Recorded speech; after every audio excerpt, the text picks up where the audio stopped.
One of the questions I get most often as a counselor is, how do I help a friend struggling with mental health or addiction that doesn't seem to want it? This could be a very delicate situation, and I see so many people fall into traps that push their loved ones away.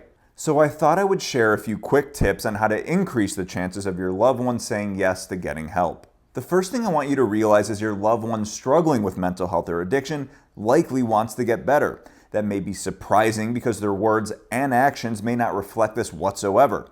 Most people struggling with mental health are in a state of ambivalence. Basically means I want to change, but I don't want to give up the comfort of what I'm doing. So try these 5 strategies to reduce resistance and increase the odds they will agree to get help. Tip 1. Don't debate or judge them. Remember that when you argue a point, the natural human response is to counter the argument. Don't fall into that trap. When you push, they pull away. Tip 2. Be vulnerable and express how you feel about them and offer them your help. When they realize you aren't trying to judge or control them, their walls will come down and they will be able to hear you. Maybe they'll agree right then and there. Tip 3. Be okay with walking away from the negotiation and let them come to you. At this point, you have done your part and it's okay if they say no or I'll think about it. I even recommend doing some homework and find them good resources. Make it easy for them to say yes. Tip 4.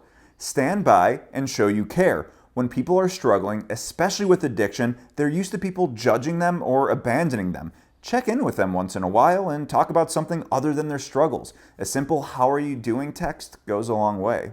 Tip 5. It's important to set boundaries. In fact, it may be one of the best things you can do. You need to take care of yourself and be healthy to help others. These tips are by no means a guarantee, but I've seen that when people employ these strategies, it's the best way they can influence change. This may not apply to all situations, including safety emergencies, but it's often best to play the long game and be a support, not an authority figure. If you're watching this video, you're a good friend and ally. Just avoid the traps and be there for when they're finally ready to come to you. I'm Evan the Counselor, and those were my 5 tips for helping a friend that's struggling. If you like that video, please subscribe and check me out on my other platforms.